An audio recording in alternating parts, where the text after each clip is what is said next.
ప్రార్థన చేసుకుందామండి. ప్రియా పరలోకమందున్న మా కన్న తండ్రి, నువ్వు ఇచ్చిన ఈ అవకాశాన్ని బట్టి నీకే కృతజ్ఞతాస్తుతులు చెల్లిస్తున్నాం తండ్రి. చెప్తున్న ప్రతి మాట, వింటున్న ప్రతి మాట నీ జ్ఞాన గ్రంథంలో నుంచి తీసి నేర్చుకుంటున్నాం తండ్రి.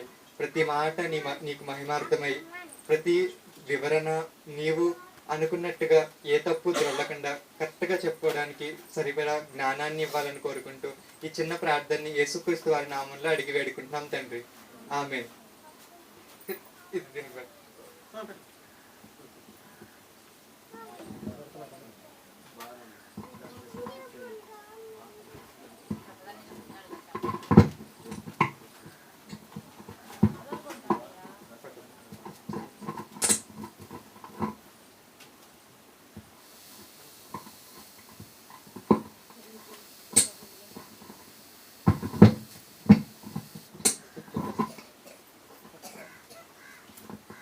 సరే అండి, మీకు ఒక ఫస్ట్ క్వశ్చన్ ఏంటంటే, ఇక్కడ ఉన్న వాళ్ళు ఎంతమంది గలతీయులకు రాసిన పత్రిక చదివారండి?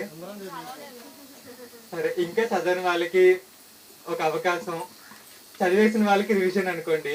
ఈరోజు మన అంశం ఏంటంటే గలతీయులకు రాసిన పత్రిక మొదటి భాగం ఈరోజు చెప్పుకుందాం, రెండో భాగం నెక్స్ట్ వీక్ చెప్పుకుందాం. ఎగ్జామ్కి ఉంది కదండి, ఎవరన్నా చదవకపోతే ఇది కరెక్ట్ ఛాన్స్ అండి. ఎందుకంటే జస్ట్ 3 అధ్యాయాలు అలా చదువుకుంటూ వెళ్ళిపోవటమేనండి. మీరు విన్న పాఠాల్లో ఇదే అన్నిటికంటే ఈజియెస్ట్ పాఠంగా ఉంటుందండి. ఏంటంటే మీరు చదువుతారు, నేను చదువుతాను, అది అసలు ఎందుకు అన్నాడో చెప్పుకుంటే అయిపోయినట్టు. సరే, ముఖ్యంగా ఆ పత్రిక స్టార్ట్ చేసే ముందు తెలియాల్సిన 2 విషయాలు ఉన్నాయండి. ఏంటంటే ఇంతకీ గలతీయులకు రాసిన పత్రిక ఎవరు రాశారు? పౌలు గారు రాశారు. సరే, ఇంకొకటి అసలు ఇది రాయవలసిన అవసరం ఎందుకు వచ్చింది, ఎవరికి రాశారు? ఎవరికి రాశారు అంటే గలతీయులకి అని చెప్తాము.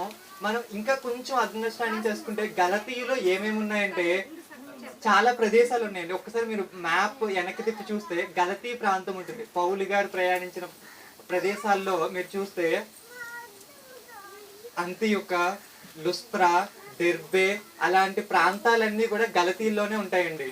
ఇవన్నీ ఇప్పుడు తెలంగాణ అంటే ఏముంటుందండి, హైదరాబాద్ ఉంటుంది, కరీంనగర్ ఉంటుంది, ఇలా అన్ని ఎలా ఉంటాయి. ఇక్కడ గలతీ అని పౌలు గారు సంబోధిస్తున్నారంటే గలతీ సంఘానికి రాస్తున్నారు అంటే ఈ దెర్బే, అంతియొక ఇవన్నీ కూడా ఉంటాయండి. ఇంకొక విషయం క్లారిటీ ఇవ్వడం కోసం, అంతియొక అంటే ఇక్కడ గలతీలో ఉన్న అంతియొక వేరు. ఒకసారి అపోస్తుల కార్యాల్లో అంతియొకలో ఉన్న శిష్యులు మొదట క్రైస్తవులు అనబడి అన్నారు. ఆ అంతియొక వేరు, అది సిరియాలో ఉన్న అంతియొక. ఇక్కడ గలతీయలో కూడా ఇంకొక అంతియొక ఉంది. సరే, ఈ నేపథ్యం చాలు. మనం అసలు ఈ పత్రిక ఎందుకు రాయవలసి వచ్చిందో మాట్లాడుకుని పత్రికలోకి వెళ్దాం. పౌలు గారి పత్రికలు మనం ముందుగా చూసిన కొరింథీ పత్రిక కూడా ఎందుకు రాయవలసి వచ్చిందంటే, వాళ్ళు క్రమం తప్పి నడుస్తున్న టైంలో పౌలు గారు వారిని ఏం చేయాలనుకున్నారంటే సరిదిద్దాలి, ఇదిగో మీరు తప్పిపోతున్నారని హెచ్చరిక కోసం చెప్పారండి. ఇక్కడ గలతీ పత్రిక కూడా సేమ్ అదే ఉద్దేశంతో రాశారు. ఏంటంటే ఇక్కడ గలతీలో ఉన్న సంఘాలు కూడా తప్పుదారి పడుతున్నాయి. ఏం జరుగుతుందంటే గలతీల్లో పౌలు గారు మొదటి ప్రయాణంలో ఉన్నప్పుడు ఈ గలతీ ప్రాంతాలన్నింటినీ విజిట్ చేశారు. విజిట్ చేసిన తర్వాత ఇక్కడ సంఘాలన్నీ ఏర్పడ్డాయి. దాన్ని మన అపోస్తుల కార్యాలు 14, 15 అధ్యాయాల్లో మనం చూడొచ్చు. ఈ రెండో ప్రయాణం వచ్చే టైంలో ఆల్రెడీ అప్పటికే గలతీలో కొంచెం అలజడి స్టార్ట్ అయింది. అదేంటంటే చాలా మంది యూదు మతస్థులు ఎవరైతే ఉన్నారో వాళ్ళందరూ కొంచెంగా ఈ సంఘంలో అలజడిని తీసుకొచ్చారు. అదేంటంటే అక్కడ గలతీయులు అనేవాళ్ళు అన్యజనులు. ఈ అన్యజనులకు కూడా ఏం కావాలంటే సున్నతి కావాలి అని చెప్తున్నారు. పౌలు గారు అంతకుముందు ఏం చెప్పారంటే వీళ్ళకి సున్నతి మీకు అవసరం లేదు, మీరు అన్యజనులు కదా, ఇప్పుడు సున్నతితో అవసరమే లేదు అని పౌలు గారు బోధించారు. ఇప్పుడు వీళ్ళు వచ్చి ఏం చెప్తున్నారంటే సున్నతి కావాలి అని చెప్తున్నారు. ఎప్పుడు కూడా ఒకళ్ళు వచ్చి ఒక మాట చెప్పారంటే ఆ మాటని నువ్వు కొట్టివేయాలంటే నీ దగ్గర ఆధారం కావాలి. వీళ్ళు ఆధారం చేసుకున్న పాయింట్ ఏంటంటే, ఇదిగో మీకు అసలు తెలుసా, పౌలు అనేవాడు అపోస్తుడే కాదు, అసలు అపోస్తుడే కాడివాడు చెప్పిన మాటని మీరెలా నమ్మారు? అసలు ఇప్పుడు వరకు మీరు అయిపోయింది ఏదో అయిపోయింది, ఇప్పుడైనా మీరు అర్థం చేసుకోండి ఏంటంటే మీరు కూడా సున్నతి చేయించుకుంటేనే క్రైస్తవులు అనబడతారు. ధర్మశాస్త్రాన్ని గైకుంటేనే మీరు నిజంగా కరెక్ట్ ఆర్డర్ లో ఉన్నట్టుగా అని వాళ్ళు చెబుతున్నారు. పౌలు గారు ఈ విషయాన్ని అడ్రస్ చేయాలనుకుని గలతీయులకి ఒక పత్రిక రాశారు. ఇప్పుడు వీళ్ళకి మళ్ళీ విశ్వాసం కలిగించాలంటే ఏం చెప్పాలంటే నేను అపోస్తుల్ని అని పౌలు గారు చెప్పుకోవాలి. ఎందుకంటే వాళ్ళు చెప్పింది ఏంటంటే అపోస్తుల్ని కాదు అని చెప్పారు కదా. మళ్ళీ ఈయన మాటల మీద విశ్వాసం రావాలంటే ఆ ప్రాబ్లం ని క్లారిఫై చేయాలి, ప్లస్ ఈయన అపోస్తుడు అనే ఒక విషయం కూడా చెప్పాలి. ఈ పత్రికలో కూడా సేమ్ అదే ఉంటుందండి. ఈ రోజు 3 అధ్యాయాలు చూద్దాం, నెక్స్ట్ వీక్ 3 అధ్యాయాలు చూద్దామండి. సరే, మొట్టమొదటిగా మొదటి వచనం చూద్దాం. అందరూ కూడా చదివారంటే ఒకళ్ళే కాకుండా అందరూ కూడా చదివారు అనుకోండి, గలతీ పత్రిక ఇక్కడ చదివేసినట్టు అయిపోతుంది, మీ ఎగ్జామ్ కి చాలా బాగా ఉపయోగపడుతుంది. సరే, ఫస్ట్ రిఫరెన్స్ మనుషుల మూలంగానైనను ఏ మనిషిని వలనైనను కాక యేసుక్రీస్తు వలనను ఆయనను మృతుల్లో నుండి లేపిన తండ్రి అయిన దేవుని వలనను అపోస్తులుడుగా నియమింపబడిన పౌలను నేను. ఇక్కడ ఆపండి. ఫస్ట్ రిఫరెన్స్ లో ఇది మీకు ఏ వాక్యంగా అనిపిస్తుందండి? ఆనందంతో చెప్పిందా, లేకపోతే గ్రీటింగ్స్ గా చెప్పిందా, లేకపోతే కొంచెం బాధగా చెప్పిందా? ఎలా అనిపిస్తుందండి? వాళ్ళందరూ ఇప్పుడు అలజడి ఏమొచ్చిందంటే అపోస్తుల్ని కాను అంటున్నాడు.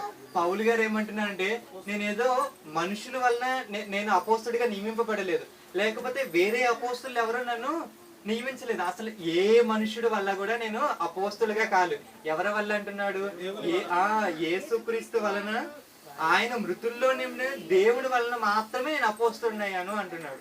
సరేనండి, ఫస్ట్ వాక్యంలో మనకి ఏం అర్థమవుతుందంటే ఈయన ఫస్ట్ ఏం అడ్రస్ చేయాలనుకుంటున్నాడంటే నేను అపోస్తులను, నన్ను దేవుడే నియమించాడు అనే విషయాన్ని నొక్కి చెబుతున్నాడు.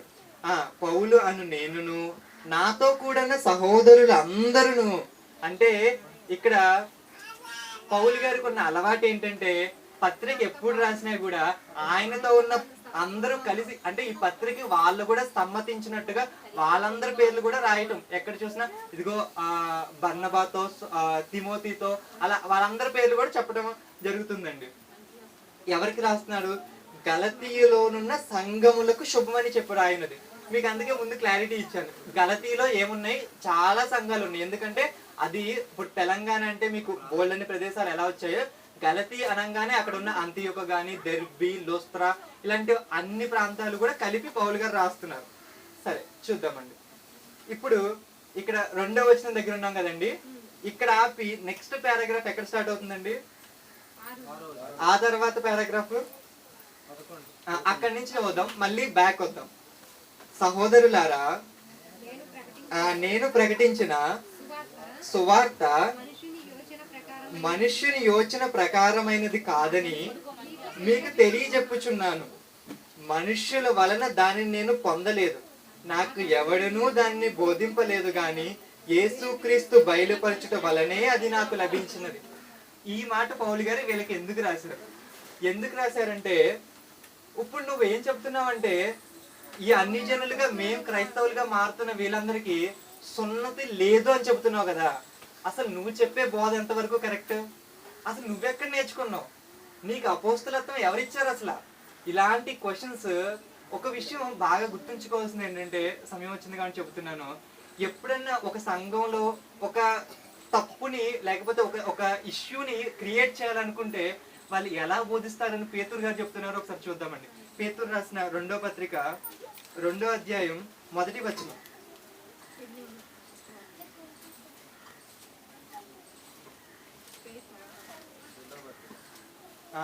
పేతురు రాసిన 2వ పత్రిక 2వ అధ్యాయం 1వ వచనం. మరియు అబద్ధ ప్రవక్తలు ప్రజలలో ఉండిరి, అటువలనే మీలోను అబద్ధ బోధకులుండుదురు. వీరు తమ కొనిన ప్రభువును కూడా విసర్జించుచు తమకు తామే శీఘ్రముగా నాశనము కలగజేసుకొనుచు నాశనకరమగు భిన్నాభిప్రాయములను రహస్యంగా బోధిస్తారండి. ఎప్పుడైనా ఒకరిని చెడగొట్టాలంటే వాళ్ళు ఎలా వస్తారంట? రహస్యంగా ఇక్కడికి వచ్చి అందరి ముందు చెప్పరు. ఎక్కడో నువ్వు సైలెంట్ గా ఉన్నప్పుడు నీకు ఒక విత్తనం వేయాలని చూస్తారు. అంటే అబద్ధ ప్రవక్తల యొక్క లేకపోతే అబద్ధ బోధకుల యొక్క బోధన ఎలా ఉంటుందంటే వాళ్ళు రహస్యంగా మనలో ఏం చేయాలనుకుంటారు? ఒక డౌట్ ని తీసుకురావాలనుకుంటారు. అది కూడా అప్పుడు స్టార్టింగ్ లో అపవాది కూడా ఏం చేసింది? హవ్వ గారికి ఒక డౌట్ నాటింది, అలా పాపం చేయడానికి కారణమైంది. సరేనండి, మనం కూడా బ్యాక్ వచ్చేస్తే ఇక్కడ మనం 11వ వచనం దగ్గర ఉన్నాం. దానికి ముందు వెళ్ళిపోతే 12 మనుష్యుల వలన దాన్ని నేను పొందలేదు కానీ నాకెవడూ దాన్ని బోధింపను లేదు కానీ యేసుక్రీస్తు బయలుపరచుట వలనే నాకు అది లభించినది. పూర్వమందు యూదా మతస్థుడై ఉన్నప్పుడు నేను దేవుని సంఘమును అపరిమితముగా హింసించి నాశనము చేయుచు నా పితులు పారంపర్యాచారమందు విశేష ఆసక్తి గలవాడనై నా స్వజాతిలో నా సమాన వయస్కులైన అనేకుల కంటే యూదుల మతములో అత్యధిక నొందితిని నా నడవడికని గూర్చి మీరు వింటిడి. ఈ వచనాన్ని పౌలు గారు గలతీయులకు ఎందుకు రాస్తున్నారు? ఎందుకంటే ఇప్పుడు వచ్చిన క్వశ్చన్ ఏంటంటే, వాళ్ళు చెబుతుంది ఏంటంటే ఈ పారంపర్య ఆచారం సున్నతి అని ఈ పారంపర్య ఆచారం ఉంది చూసారా, దీన్ని కంటిన్యూ చేయండి అని వాళ్ళు ఫోర్స్ చేస్తున్నారు. పౌలు గారు ఏం చెప్తున్నారంటే అన్యజనులుగా మీకు అది అక్కర్లేదని చెప్తున్నారు. పౌలు గారు ఈ విషయాన్ని ఇక్కడ వీళ్ళకి ఎందుకు స్ట్రెస్ చేసి చెప్తున్నారంటే, నేను కూడా పూర్వం మంది ఎలా ఉన్నానో తెలుసా? నాకు అప్పుడు నేను ధర్మశాస్త్రాన్ని ఫాలో అయ్యేవాడిని. అప్పుడు విశ్వాసము ఇవన్నిటి కంటే కూడా నాకు అన్నిటికంటే ఇంపార్టెంట్ అయింది ఏంటి? నాకు అన్నిటికంటే ఇంపార్టెంట్ అయింది ఏంటి?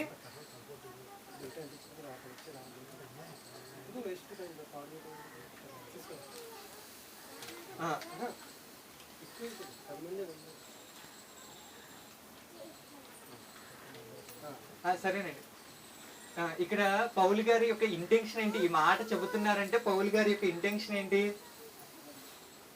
నేను కరెక్ట్, నా బోధ కరెక్ట్, నేను ఈ బోధని యేసుక్రీస్తు దగ్గర నుంచే పొందుకున్నాను. పూర్వం అందు నేను కూడా ఇలాంటి వాటి మీద ఎక్కువ ఆసక్తి చూపించాను.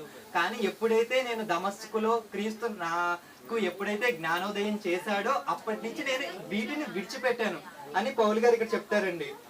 15వ వచనం చూస్తే, అయినను తల్లి గర్భమందు పడినది మొదలుకొని నేను ప్రత్యేకపరిచి తన కృపచేత నన్ను పిలిచిన దేవునిని నేను అన్యజనుల్లో తన కుమారుని ప్రకటింపవలెనని. పౌలు గారు ఎందుకు నియమింపబడ్డారంటే అపోస్తలులు ఇజ్రాయేల్ కోసం అని చెబితే తర్వాత సమస్త లోకానికి వెళ్ళి వాళ్ళు ప్రకటించారు. కానీ అన్ని జనుల కోసం నియమింపబడిన ఒక అపోస్తుడుగా మనకు కనిపిస్తాడండి. అపోస్తుడు అంటే ఏంటండి? అపోస్తుడు అంటే పంపబడిన వాడు. అపోస్తుడు అనగానే పంపబడిన వాడు. ఫిలిప్పు, స్టెఫను వీళ్ళందరూ మీకు గుర్తున్నారు కదండి. వీళ్ళెవరు? వీళ్ళు అపోస్తులే. వీళ్ళ సంఘం ద్వారా పంపబడిన వారు. 12 మంది అపోస్తులు ఎవరు? క్రీస్తు ద్వారా పంపబడిన వాళ్ళు. ఇక్కడ పౌలు గారు కూడా ఏం చెబుతున్నారంటే ఇప్పుడు కింద వచనాల్లో, ఇదిగో నేను అన్ని జనుల కోసం అపోస్తుడుగా ఉన్నాను, నన్ను దేవుడే ఏర్పాటు చేసుకున్నాడు. ఇదిగో నేను ఎవరి దగ్గర నేర్చుకోలేదు. అపోస్తులు అందరూ ఎవరి దగ్గర నేర్చుకున్నారండి? క్రీస్తు దగ్గర. వాళ్ళైతే ఎలాగైతే క్రీస్తు దగ్గర నేర్చుకున్నారో నేను కూడా క్రీస్తు దగ్గర నేర్చుకున్నాను. కానీ నేను అపోస్తుల్లో ఎవరిని నేను కలవలేదు. పేతుర్ని గాని కేఫాని గాని నేను ఎవరిని కలవలేదు. ఈ జ్ఞానం అంతా దేవుడు నాకు దర్శనం అందు చెప్పాడు అని పౌలు గారే చెప్తున్నారండి. నెక్స్ట్ చూద్దాం. అయినను నా యందు బయలుపరచ అనుగ్రహింపబడినప్పుడు మనుష్య మాత్రులతో నేను సంప్రదింపలేదు. నేను ఎవ్వరూ మనిషి దగ్గర నేర్చుకోలేదండి. నేను యేసుక్రీస్తు దగ్గరే నేర్చుకున్నాను. నేను అపోస్తుడును అని చెప్పడం కోసం చెబుతున్నాడు. అపోస్తుడు అయితే నువ్వేం చేయాలి? దేవుడి దగ్గర నుంచి, క్రీస్తు దగ్గర నుంచి ఈ జ్ఞానాన్ని నువ్వు సంపాదించాలి. సరేనండి, ఇంకా చూస్తే నాకంటే ముందుగా అపోస్తులైన వారి వద్దకు యెరూషలేముకైనను వెళ్ళనే లేదు, కానీ వెంటనే అరేబియా దేశంలోకి వెళితే. చూసారండి, ఇక్కడ ఏం చెప్తున్నారంటే ఇదిగో అపోస్తుల దగ్గరికి, ఇంకా 12 మంది అపోస్తులు ఉన్నారు, వీరి దగ్గరికి కూడా నేను వెళ్ళలేదు. అసలు యెరూషలేమే నేను వెళ్ళలేదు. ఎప్పుడైతే అననీయ ద్వారా నాకు ఎప్పుడైతే బోధ కలిగిందో అప్పుడు వెంటనే నేను ఎక్కడికి వెళ్ళానంటే అరేబియా దేశానికి వెళ్ళానని పౌలు గారు చెప్తున్నారండి. ఇంత గట్టిగా ఈయన ఎందుకు చెప్తున్నారంటే ఇక్కడ గలతీలో సంఘాన్ని ఏర్పాటు చేసి వీళ్ళందరికీ చెప్పిన తర్వాత ఎవరో ఒకళ్ళు వచ్చి ఇప్పుడు మీకు సున్నతి కావాలి, ఇప్పుడు మీరు వీళ్ళందరూ ఒక మెయిన్ ఇంటెన్షన్ ఏంటంటే ఏదో పని చేయాలి, పని చేస్తే మీకు ఏమొస్తుందంటే మీకు రక్షణ అనేది వస్తుంది. ఆ క్రియలను మీరు ఎప్పుడైతే ఆచరించారో అప్పుడు మీకు రక్షణ అనేది వస్తుంది. పౌలు గారు ఏం చెప్తున్నారంటే మీరు ఎప్పుడైతే యేసుక్రీస్తు దగ్గర విశ్వాసం ఉంచారో అప్పుడు మీకు ఏమొస్తుంది, రక్షణ అని వస్తుంది. ఇప్పుడు వాళ్ళు చెబుతుంది కరెక్టా, యూదా మతస్థులు వాళ్ళు చెప్పిన పెద్దలు చెప్పిన అది కరెక్టా, లేదంటే ఇది కరెక్టా? ఇది పౌలు గారు ఇక్కడ వీళ్ళకి క్లారిఫై చేయాలనుకుంటున్నారు. క్లారిఫై చేస్తూ ఇలాంటి సందర్భమే ఒకసారి అంతియోకులో జరిగింది. ఆ సందర్భాన్ని 2వ అధ్యాయంలో కోట్ చేస్తున్నారు. ఒకసారి మనం చదువుదామండి. ముందుకు 18వ వచనం. అటుపైన 3 సంవత్సరాలు అయిన తర్వాత కేఫాను పరిచయము చేసుకొనవలనే యెరూషలేమునకు వచ్చి అతనితో కూడా 15 దినములు ఉంటాయి. ఒకసారి సువార్త అక్కడ ఆల్రెడీ చెప్పేయడం అరేబియాలో అయిపోయిన తర్వాత 3 సంవత్సరాలు అయిపోయిన తర్వాత, సువార్తలో 3 సంవత్సరాలు అయిపోయిన తర్వాత కేఫా అంటే ఎవరండి? పేతురు గారిని పరిచయం చేసుకోవడానికి, నేర్చుకోవడానికి కాదండి. ఇక్కడ ఈ పరిచయం అనే మాట ఎందుకు అంటున్నానంటే ఇప్పుడు మీరు అనుకోవచ్చు నేనేదో ఎక్కడో మనుషుల దగ్గర నుంచి నేర్చుకున్నానని మీరు అనుకోవచ్చు కదా. నేను ఏ మనుషుల నుంచి నేర్చుకోలేదు, యేసుక్రీస్తే నాకు నేర్పాడు అని పౌలు గారు చెప్తున్నాడండి. అతన్ని తప్ప అపోస్తుల్లో మరి ఎవరిని చూడలేదు, ప్రభు యొక్క సహోదరుడని యాకోబును మాత్రము చూచితిని. నేను మీకు రాయిచున్న ఈ సంగతుల విషయమై ఇదిగో దేవుని ఎదుట నేను అబద్ధమాడుట లేదు. పిమ్మడ సిరియా కిలకియా ప్రాంతమునకు వచ్చి తిని క్రీస్తునందున్న యోధా సంఘముల వారికి నా ముఖ పరిచయము లేకుండెను గాని మునుపు మనలను హింస పెట్టిన వాడు తాను పూర్వమందు పాడు చేయుచు వచ్చిన మతమును ప్రకటించుచున్నాడని సంగతి మాత్రమే విని వారు నన్ను బట్టి మహిమ పరిచితిరి. ఇక్కడ పౌలు గారు మొదటి అధ్యాయంలో చెప్పిన మాటలన్నీ ఏంటంటే ఒకే ఒక విషయం చెప్పాలనుకున్నాడు. ఈ జ్ఞానం నేను ఏదైతే బోధిస్తున్నానో ఇది దేవుని వలన పొందుతుంది కానీ ఏ మనిషిని మాత్రం వలనైనానో నేను పొందలేదు. ఈ మాటను ఎందుకు అన్నారు అంటే స్టెఫెన్ ఉన్నాడు. స్టెఫెన్ ఎక్కడ నేర్చుకున్నాడండి? అపోస్తుల దగ్గరే నేర్చుకున్నాడు. అలాగే ఫిలిప్ ఉన్నాడు. ఫిలిప్ ఎక్కడ నేర్చుకున్నాడండి? అపోస్తుల దగ్గరే నేర్చుకున్నాడు. కానీ పౌలు గారు ఏ మనుషుని దగ్గర నేర్చుకోలేదు. ఆయన డైరెక్ట్ గా ఎక్కడ నేర్చుకున్నాడు? యేసుక్రీస్తు దగ్గరే నేర్చుకున్నాడు. ఎందుకంటే ఈయన అపోస్తులుడు. ఎందుకంటే యేసుక్రీస్తుకున్న 12 అపోస్తులు ప్లస్ అన్ని జనులుగా నియమింపబడిన పౌలు అనే ఈయన అపోస్తుడు అని మీ అందరికి తెలియాలంటే ఈయన ఎక్కడ నేర్చుకోవాలి? ఆ యేసుక్రీస్తు దగ్గరే నేర్చుకోవాలి. అందుకే యేసుక్రీస్తు వారి దగ్గరే నేర్చుకున్నాడు. అందుకే ఆయన యెరూషలేము దగ్గరికి కానీ పేతురు గారి దగ్గరికి కానీ వెళ్ళలేదు. ఏ మనుషుడి దగ్గర అయినా నేర్చుకోనలేదు. సరే, ఇంకా గలతీయులకు రాసిన పత్రిక ఇందాక 2 పేరాలు మనం విడిచిపెట్టాం కదండి. దానిలో మొదటి పేరాలో కృతజ్ఞత అంటే కృప వలనే మీకు ఇవన్నీ సాధ్యమైనని చెబుతారు. తర్వాత 6 నుంచి 10 వచనాల్లో ముఖ్యమైనది ఏంటంటే ఇదిగో మీరేంటి ఇలా చిన్న విషయం ఎవరో ఒకళ్ళు మీకు చెప్పినంత మాత్రాన ఇంత మంచి జ్ఞానాన్ని తట్టుకు వదిలిపెట్టేసేసి ఇంత భిన్నమైన సువార్త తట్టుకు మీరు ఇంత ఈజీగా తిరిగిపోతున్నారని పౌలు గారు ప్రశ్నిస్తున్న సందర్భం ఉంటుంది. సో ఫస్ట్ అధ్యాయంలో మనకు అర్థమైంది ఏంటంటే నేను అపోస్తుడిని అని పౌలు గారు గట్టిగా చెప్పిన వాదన మనకు వినిపిస్తుంది. తర్వాత ఇదేంటి మీరేంటి ఈ తప్పుడు సువార్త లేకపోతే ఈ అబద్ధ సువార్త తట్టుకు మీరు ఇంత ఈజీగా మీరు ఎలా తిరిగిపోయారు అని పౌలు గారు ప్రశ్నించిన సందర్భం మనకు అనిపిస్తుంది. ఇక 2వ అధ్యాయంలోకి వెళితే ఇక్కడ పౌలు గారు సున్నత గురించి ఒకసారి జరిగిన సందర్భాన్ని గలతీయులకు రాస్తున్నారు. ఎందుకంటే ఇక్కడ ఈ సందర్భాన్ని బట్టి వీళ్ళకి బుద్ధి చెప్పాలని పౌలు గారు అనుకున్నారు కాబట్టి ఆ సందర్భాన్ని చూస్తున్నారు. ఎటు పిమ్మట ఇక్కడ పౌలు గారు దమస్కులో పట్టుబడిన తర్వాత 14 సంవత్సరాలు అయిన తరువాత నేను తీతును వెంట పెట్టుకుని బర్నబాతో కూడా యెరూషలేముకు తిరిగి వెళ్ళితిని. ఈ సందర్భం మనం అపోస్తుల కార్యాలు 15వ అధ్యాయంలో సేమ్ ఇదే సందర్భం ఉంటుందండి. ఇక్కడ అంత్యకులో కూడా ఇదే ప్రాబ్లం ఏంటి, అన్ని జనులకి ఏం కావాలి? సున్నతి కావాలి. అక్కడ జరుగుతున్న సందర్భంలో ఇంకా వాళ్ళు ఏం చేశారంటే అక్కడ ఉన్న వాళ్ళందరూ సరే పౌలు బర్నబా మీరు వెళ్ళండి ఒకసారి ఎక్కడికి, యెరూషలేము పెద్దల దగ్గరికి వెళ్ళండి. వెళ్ళి ఇదిగోండి మీరు యోధా మత పెద్దలు ఉన్నారు చూసారా, మీరు వెళ్ళండి. ఈ వాదన కరెక్టో వాళ్ళు ఏది చెబితే అపోస్తులు ఏది చెబితే అదే మేము కూడా ఫాలో అవుతామని సంఘం అంతా చెప్పినప్పుడు ఇది దేవుని వల్ల కరెక్ట్ అని పౌలు గారికి అనిపించింది కాబట్టి, దేవ దర్శనం ప్రకారం నాకు కరెక్ట్ అనిపించింది కాబట్టి పౌలు గారు ఎక్కడికి వెళ్తారంటే ఇప్పుడు యెరూషలేముకి వెళ్తారు. ఇప్పుడు క్వశ్చన్ ఏంటంటే యెరూషలేముకి ఎందుకు వెళ్తున్నారండి వీళ్ళు? సున్నతి అవసరమా లేదా అనే విషయాన్ని తెలుసుకోవడం కోసం. చూద్దామండి. 2వ అధ్యాయం 1వ వచనం. అటు పిమ్మట 14 సంవత్సరములు అయిన తర్వాత తీతును వెంట పెట్టుకుని బర్నబాతో కూడా యెరూషలేముకు తిరిగి వెళ్ళితిని. దేవదర్శనం ప్రకారమే వెళ్ళితిని. మరియు నా ప్రయాసము వ్యర్థమవునేమో లేక వ్యర్థమైపోయినదేమో అని నేను అన్యజనుల్లో ప్రకటించుచున్న సువార్త వారికి ప్రత్యేకముగా ఎన్నికైన వారికి విశదపరిచితిని. ప్రత్యేకంగా ఎన్నికైన వారు అంటే అక్కడున్న అపోస్తులు, పెద్దలు. ఈ పెద్దలందరికి విశదపరిచింది. ఇదిగో నేను ఇది చెబుతున్నాను అని పౌలు గారు ఏం చెప్పారంట? ఇదిగో నేను గలతీలోకి వెళ్ళాను, అక్కడికి వెళ్ళాను, ఇక్కడికి అన్ని జనుల్లో నేను ఏం చెప్తున్నానంటే మీకు సున్నత అవసరం లేదు, ఇదిగో ఇలాంటి పారంపర్య ఆచారాలు మీకు అవసరం లేదు అని నేను చెప్తున్నాను. కానీ ఇక్కడ అపోస్తలులందరూ ఏం చెప్తున్నారో ఒకసారి మనం చూద్దాం. ఇక్కడ పౌలు గారు కూడా వీళ్ళ దగ్గరికి వచ్చి ఏమీ మళ్ళీ నేర్చుకోలేదు. అక్కడ ఏం చెప్పానో వీళ్ళకి వచ్చి విశదపరిచాను, నేను ఇవి చెప్పాను, జస్ట్ ఇవే చెప్పాను అంటున్నారు. అయినను నాతో కూడిన తీతు, ఇక్కడ తీతు గురించి మాట్లాడుకోవాలి. వీళ్ళతో పాటు ఎవరు వచ్చారు? తీతు వచ్చాడు. తీతు ఎవరు? గ్రీకు దేశస్థుడు, అన్యుడు.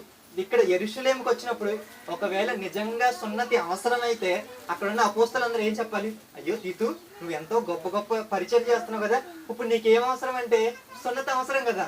సున్నతి తీసుకొని ఎవరిని బలవంత పెట్టాలి? తీతుని బలవంత పెట్టాలి. కానీ ఇక్కడ అందుకే తీతు ఎగ్జాంపుల్ ని కోట్ చేస్తున్నారు పౌలు గారు. అయినను నాతో కూడిన తీతు గ్రీకు దేశస్థుడు అయినను అతడు సున్నతి పొందుటకు బలవంత పెట్టబడలేదు. అక్కడ అపోస్తులు 12 మంది బలవంత పెట్టకపోతే మీరెంత అని పౌలు గారు ఈ కొటేషన్ ఇక్కడ కోట్ చేస్తున్నారు. మనల్ని దాసులుగా చేసుకున్న వలనని యేసుక్రీస్తు వలన మనకు కలిగిన మన స్వాతంత్ర్యమును వేగుచూచుటకు రహస్యముగా తేగబడి దొంగతనముగా ప్రవేశించిన కపట సహోదరుల వల్ల జరిగినది. ఇక్కడ గలతీ సంఘాల్లో కూడా జరుగుతుంది ఏంటంటే ఈ కపట సహోదరులే వచ్చి ఏం చెప్తున్నారంటే, ఇదిగో మీరు ఏదో చేస్తే, ఇదిగో ఈ పారంపర్య ఆచారాలు ఏవైతే ఉన్నాయో ఇవి చేసినప్పుడు మాత్రమే మీ విశ్వాసం కరెక్ట్, లేకపోతే దీనివల్లే మీకు రక్షణ వస్తుంది. పౌలు గారు ఏం చెప్తున్నారు? ఇదిగో యేసుక్రీస్తు రక్తము మిమ్మల్ని ప్రతి పాపం నుంచి రక్షించగలదు. కాబట్టి మీరు విశ్వాసం ఎవరి దగ్గర ఉంచాలి? యేసుక్రీస్తు మీద నమ్మకం ఉంచితే ప్రతి వాళ్ళు కూడా ఏమవుతారు? రక్షింపబడతారు అని ఈ మాటను పౌలు గారు స్ట్రెస్ చేసి ఇక్కడ చెప్తున్నారండి. సరే, ఇంకా ముందుకు వెళ్తే 5వ వచనం. సువార్త సత్యము మీ మధ్య నిలిచినట్లు మేము వారికి ఒక్క గడి అయినా లోబడుటకు ఒప్పుకొనలేదు. వాళ్ళు అక్కడ ఏదో వాదించడానికి ట్రై చేశారు. ఎక్కడ? యెరూషలేములో. పౌలు గారు అంటున్నారు, ఒక్క గడి అయినా వాళ్ళకి నేను ఏమి ఇవ్వలేదు, వాళ్ళ వాదన కరెక్ట్ అని చెప్పడానికి ఒక్క గడి అయినా నేను వాళ్ళకి ఛాన్స్ ఇవ్వలేదని పౌలు గారు చెప్తున్నారండి. ఎన్నికైన వారిగా ఎంచబడిన వారి వద్ద నేనేమి నేర్చుకోనలేదు. మళ్ళీ అది చెప్తున్నారు. ఎందుకు చెప్తున్నారు ఈ మాట? నేను అపోస్తలుడు అని వీళ్ళకి గుచ్చి చెప్పడం కోసం. ఇక నేను ఎన్నికైన వారు, ఎవరు ఎన్నికైన వారు? అపోస్తలు. వారి వద్ద నేను ఏమి నేర్చుకోలేదండి, నేను యేసుక్రీస్తు దగ్గర నుంచే నేర్చుకున్నాను. నేను చెబుతున్న వాక్యం సత్యం, నేను చెప్పిన ప్రతి మాట కరెక్ట్, ఎందుకంటే డైరెక్ట్ గా దేవుడి దగ్గర నుంచే వచ్చింది ఈ జ్ఞానం అని ఆయన చెప్తున్నారండి. అయితే 7వ వచనం. అయితే సున్నతి పొందిన వారికి బోధించుటకై సువార్త పేతురుకి ఎలాగ అప్పగింపబడినో అలాగే సున్నతి పొందని వారికి బోధించుటకై నాకు అప్పగింపబడినని వారు చూచినప్పుడు, ఎవరు చూచారు? అపోస్తులు. అక్కడ యెరూషలేములో ఉన్న పెద్దలు చూచినప్పుడు, అనగా సున్నతి పొందిన వారికి అపోస్తుడొకటుకు పేతురును నాకు సామర్థ్యం కలగజేసిన వాడే, అంటే యేసుక్రీస్తే అన్ని జనులకు అపోస్తుడొకడు నాకును సామర్థ్యం కలగజేసిన వారు గ్రహించినప్పుడు, అక్కడ యెరూషలేములో ఉన్న పెద్దలు అపోస్తులు ఏమని అర్థమైందంటే, ఇదిగో సున్నతి పొందిన వారికి పేతురుకి ఎలాగైతే సామర్థ్యం కలగజేసిన వాడు, ఇదిగో అన్ని జనులకు ఈ బోధించడానికి, ఎవరికి? పౌలుకి ఈ అపోస్తత్వం ఇవ్వడానికి యేసుక్రీస్తే ఇచ్చాడని వాళ్ళు గ్రహించినప్పుడు, స్తంభముగా ఎంచబడిన యాకోబు, కేఫా, యోహాను అను వారు నాకు అనుగ్రహింపబడిన కృపను కనుగొని మేము అన్ని జనులకు తాము సున్నతి పొందిన వారికి అపోస్తులుగా ఉండవాలని చెప్పి తమతో పాలివారొకటుకు సూచనగా నాకును బర్నబాకును కుడి చేతినిచ్చారు అని చెప్పారండి. కుడి చేతినిచ్చారంటే ఆదామని ఒకసారి చెప్పాడు. కుడి చేయి అంటే కుడి భాగం అంటే ఇది కరెక్ట్, ఇదిగో వీళ్ళు చెప్పేది కరెక్ట్, ఎక్కువ భాగం ఇదిగో ఇతనికి ఇప్పుడు దేవుడు కుడి భాగాన్ని ఎవరికి ఇచ్చారు? యేసుక్రీస్తుకి ఇచ్చారు. అంటే యేసుక్రీస్తు ఏది చెప్తే అదే అన్నట్టు. ఇక్కడ వీళ్ళ అపోస్తులు ఎవరికి ఇస్తున్నారు కుడి చేతిని? పౌలుకి ఇస్తున్నారు. అంటే పౌలు కూడా ఏది చెబితే అది కరెక్ట్ అని అర్థం అవ్వాలని కుడి చేతిని ఇచ్చారని చెబుతున్నారండి. కాకపోతే వీళ్ళు చేసిన ఒకే ఒక్క మనం ఏంటో తెలుసా, అన్ని జనులకి మీరు ఇస్తున్నారు కదా, వీళ్ళు ఏ పారంపర్యాచారాన్ని మీరు ఫాలో అవ్వక్కర్లేదు, ఇది కరెక్టే అని చెబుతూ వాళ్ళు చేస్తున్న ఒకే ఒక్క మనం ఏంటంటే, మేము బీదలను జ్ఞాపకం చేసుకునే వాళ్ళని మాత్రమే వారు కోరిరి, అలాగూ చేయుటకు నేనును ఆసక్తి కలిగి ఉండి. ఎందుకంటే యెరూషలేములో ఉన్న క్రైస్తవులు అప్పటికి చాలా బేదరికంలో ఉన్నారు. కొరింథీ పత్రికల్లో కూడా వాళ్ళు అక్కడ కానుకల్ని సమకూర్చున్న సందర్భం ఉంటుందండి. ఇక్కడ కూడా వీళ్ళు ఏం చెప్తున్నారంటే, ఇదిగో బీదలను మాత్రం జ్ఞాపకం చేసుకోండి. పౌలు గారు కూడా ఏమంటున్నారంటే, ఆ విషయమై నాకు ఆసక్తి ఉందని చెప్తున్నారండి. సరేనండి, ఇక్కడ వరకు ఆ సందర్భం మీకు అర్థమైంది. ఏ సందర్భం? యెరూషలేముకు ఈ పంచాయతీ మొత్తం ఎక్కడ తేబడింది? యెరూషలేముకు తేబడింది. తేబడగానే అపోస్తలులందరూ, అక్కడున్న యెరూషలేములో పెద్దలందరూ ఎవరికి కుడి చేయనిచ్చారు? పౌలుకి, బర్నబాకి. మీరు ఏదైతే చెబుతున్నారో సున్నతి పొందవలసిన అవసరం లేదు, ఇది కరెక్ట్ అని వాళ్ళకి ఒక సర్టిఫికేట్, ఒక కుడి చేతిని ఇచ్చారు. సరే, ఇప్పటి నుంచి ఆ ఇన్ఫర్మేషన్ మారుతూ వేరే సందర్భంలోకి వెళ్తున్నాం. ఒకసారి అయితే కేఫా అంతియొక్కకు వచ్చి అతడు అపరాధిగా తీర్చబడిన గనుక నేను ముఖాముఖిగా అతన్ని ఎదిరించుతని. ఒక నిమిషం, పౌలు గారు ఒక మాట అంటున్నారు. పౌలు గారి క్యారెక్టర్ ఏంటంటే, ఎప్పుడు తనను తాను గొప్పగా ఎప్పుడు చేసుకోరు. ఈ విషయం మనందరికీ తెలిసిమే. మనం ఎన్నిసార్లు సందర్భం చూసినా ఆయన దీనుడుగా, ఆయన చాలా అల్పుడుగా ఆయన పోల్చుకున్న సందర్భాలు మనం అనేక సార్లు చూసాం. ఇక్కడ ఒక క్వశ్చన్, చాలా మంది మత ఛాందస్వాదులు కానీ లేకపోతే బైబిల్ వ్యతిరేకులు కానీ అడిగేది ఏంటంటే, పౌలు గారే అంత మంచివారైతే పేతురు ఏదో తప్పు చేశాడు అనుకోండి, ఆ తప్పుని ఈ పత్రికలో రాసేయటమే. మీరేమనుకుంటున్నారు? ఇక్కడ సందర్భం వచ్చింది. ఈ సందర్భంలో ఈ ఎగ్జాంపుల్ చాలా చాలా చాలా ఇంపార్టెంట్. ఎక్కడంట? అంతియోకుకి పేతురు గారు వచ్చారంట. కేఫా అంతియోకుకు వచ్చినప్పుడు అతడు అపరాధిగా తీర్చబడిను. ఇంత చేసిన తప్పేంటండి? పేతురు గారు చేసిన తప్పేంటి? అక్కడే ఉంది చూడండి. ఏలియనగా యాకోబు నొద్ద నుండి కొందరు రాక మునుపు అతడు అన్ని జనులతో భోజనం చేయుచుండెను. గాని వారు రాగానే సున్నతి పొందిన వారికి భయపడి వెనుకకు తీసి వేరైపోయెను. ఏం చేశారంటే, పౌలు గారు ఇంచక్క హ్యాపీగా అన్ని జనులతో కలిసి భోజనం చేస్తున్నారంట. ఇది తప్ప కాదు. అసలు ఇంకా చెబితే అన్ని జనులకి డోర్ ఓపెన్ చేసింది ఎవరండి? పేతురు గారే.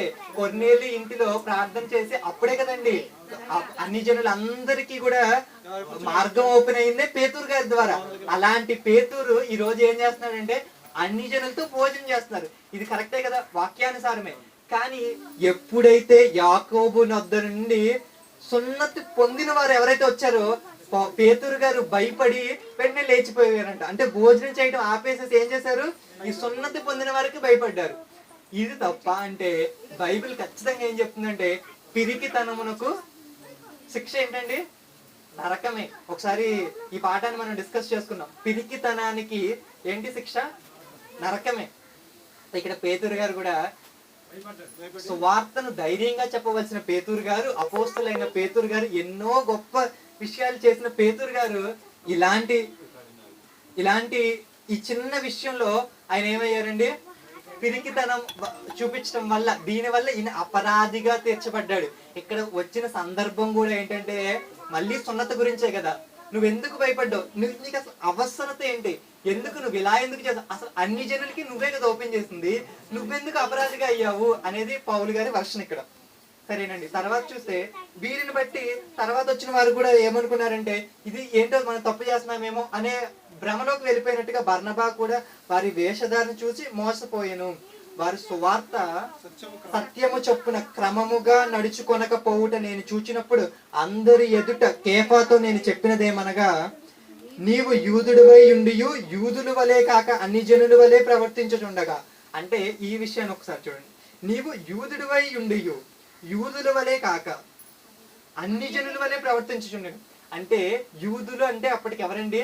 దేవుని తెలుసుకున్న వాళ్ళు. నువ్వు యూదుడి వలె ఉండి యూదుల వలే కాక, అంటే దేవుని తెలుసుకునే వాడి అయ్యుండి దేవుని తెలుసుకున్న వారిలా కాకుండా అన్ని జనులు అంటే దేవుని తెలుసుకొనని వారిలాగా ప్రవర్తిస్తున్నావేంటి? అంటే నీకు వాక్యం తెలిసయ్యుండి వాక్యం ప్రకారం నువ్వు ప్రవర్తించాల్సి ఉండి వాక్యం తెలియని వాళ్ళగా నువ్వు ప్రకటిస్తున్నావేంటి అని పేతురు గారిని పౌలు ప్రశ్నిస్తున్న సందర్భం అండి ఇది. అలాగే అన్ని జనులు యూదుల వలె ప్రవర్తించవల్లని ఎందుకు బలవంతం చేయుచున్నావు?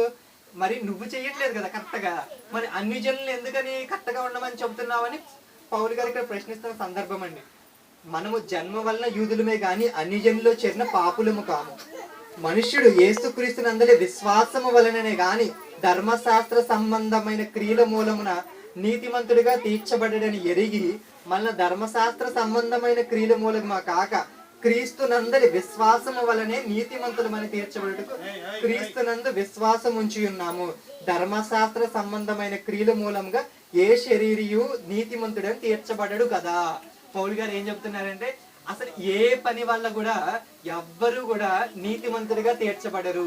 ఒకవేళ నీతిమంతుడిగా తీర్చబడాలంటే ఒకే ఒక్క మార్గం ఉంది, అదేంటంటే యేసుక్రీస్తునందు విశ్వాసం ఉంచడం.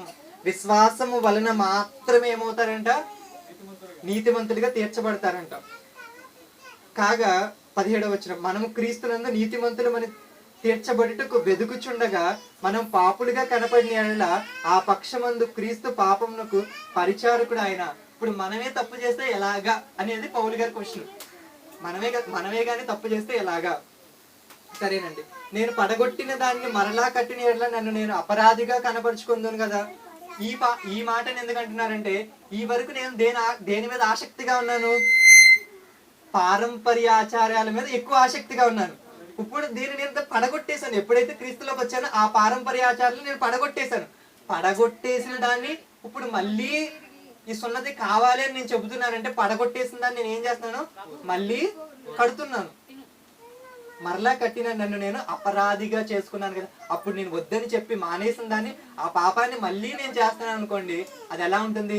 మళ్ళీ నేను అపరాధిగా తీర్చబడతాను కదా అని పౌలు గారు చెప్తున్నారు. నేనైతే దేవుని విషయమై జీవించు నిమిత్తము ధర్మశాస్త్రం వలన ధర్మశాస్త్రం విషయమై చచ్చిన వాడినైతిని. నేను క్రీస్తుతో కూడా సిలువేయబడి ఉన్నాను. ఇకను జీవించువాడిని నేను కాదు, క్రీస్తే నా యందు జీవించుచున్నాడు. నేను ఇప్పుడు క్రీస్తునందు జీవించుచున్న జీవము నన్ను ప్రేమించి నా కొరకు తనను అప్పగించిన దేవుని కుమారులందరి విశ్వాసము వలన జీవించుచున్నాను. ఈ క్రైస్తవ జీవితానికి మూలం ఎక్కడుందంటే ఈ విశ్వాసంలోనే. అది ఎలా వస్తుంది? వినుట వలన. అంటే నువ్వు ఎప్పుడైతే క్రీస్తు గురించి విన్నావో, నీకు క్రీస్తు గురించి విశ్వాసం వచ్చిందో, అలాంటి విశ్వాసం నీకు ఎప్పుడైతే వస్తుందో అది నీ రక్షణకు కారణమవుతుంది. అందు నిమిత్తమే నువ్వు ఏమవుతావు అంటే ఏమవుతావు? నీతిమంతుడిగా అవుతావు. సున్నతి చేయించుకోవడం వలన కాదు, ఏదేదో పని చేయడం వల్ల నువ్వు నీతిమంతుడిగా తీర్చబడవు. గాని ఏ పని వల్ల నువ్వు నీతిమంతుడిగా తీర్చబడతావు? విశ్వాసం వలన. ఆ తర్వాత నువ్వు ఏమి చేసినా కూడా అవన్నీ విశ్వాస క్రియల కింద వస్తాయి తప్ప ఇవి ఇంకా 3వ అధ్యాయంలో మనం వెళ్ళినప్పుడు ధర్మశాస్త్ర క్రియలు అని చెబుతారండి. సరే, ఈ అధ్యాయాన్ని కంప్లీట్ చేద్దాం. నేను దేవుని కృప నిరర్ధకము చేయను. నీతి ధర్మశాస్త్రం వలనైతే ఆ పక్షమందు క్రీస్తు చనిపోయినది నిష్ప్రయోజనమే. ఇక్కడ ఈ ఒక్క లాస్ట్ వచనం, నేను దేవుని కృపను నిరర్ధకము చేయను, నీతి ధర్మశాస్త్రము వలనైతే ఆ పక్షమందు క్రీస్తు చనిపోయినది నిష్ప్రయోజనం. సరే, ఈ ఎక్స్ప్లెనేషన్ తర్వాత చూద్దాం. కొన్ని క్వశ్చన్స్ ఇక్కడ మనకి రైజ్ అవుతాయండి. ఏంటంటే నీతి ధర్మశాస్త్రం వలనే వచ్చేస్తాయి. క్రీస్తు మరణంతో ప్రయోజనం ఏంటి? లేకపోతే ఆయన మరణంతో అవసరత ఏంటి? ఇంకా ఒకవేళ ధర్మశాస్త్రమే నిన్ను నీతిమంతుడిగా నిలబెట్టగలిగితే ధర్మశాస్త్రమే నిన్ను నిలబెట్టగలిగితే క్రీస్తు యొక్క అవసరత ఏంటి? అసలు ధర్మశాస్త్రం ఎప్పుడు ఇవ్వబడింది? ఈ విశ్వాసం వలన రక్షింపబడాలనే వాగ్దానం ఎప్పుడు ఇవ్వబడింది? ఇవన్నీ 3వ అధ్యాయంలో పౌలు గారు ఎక్స్ప్లెయిన్ చేస్తారు. దాన్ని మళ్ళీ మనం వచ్చే వీక్ డిస్కస్ చేసుకుందాం అండి. ప్రార్థన చేసుకుందాం. పరలోకమందున్న మా కన్న తండ్రి, ఇదిగోండి తండ్రి, గలతీయులకు రాసిన పత్రిక వివరణ మేము కొంత మట్టుకు 1-2 అధ్యాయాలని చెప్పుకున్నాం తండ్రి. ప్రతి మాట మీరు రాబిచ్చిన ప్రతి మాట వెనక బోల్డంత ఉద్దేశం ఉందని మాకు అర్థమవుతుంది తండ్రి. ఆ మాటలన్నీ మేము నేర్చుకుని ఎగ్జామ్కి బాగా ప్రిపేర్ అయ్యి, ఇదిగోండి తండ్రి, ఎగ్జామ్ అనేది మాకు ఈ బైబిల్ చదవడానికి ఒక మంచి మార్గంగా ఏర్పడింది తండ్రి. ఇందును బట్టి నీకే కృతజ్ఞతాస్తుతులు చెల్లిస్తున్నాం తండ్రి. ఈ చిన్న ప్రార్థన యేసుక్రీస్తు వారి నామంలో అడిగి వేడుకుంటున్నాం తండ్రి. ఆమేన్.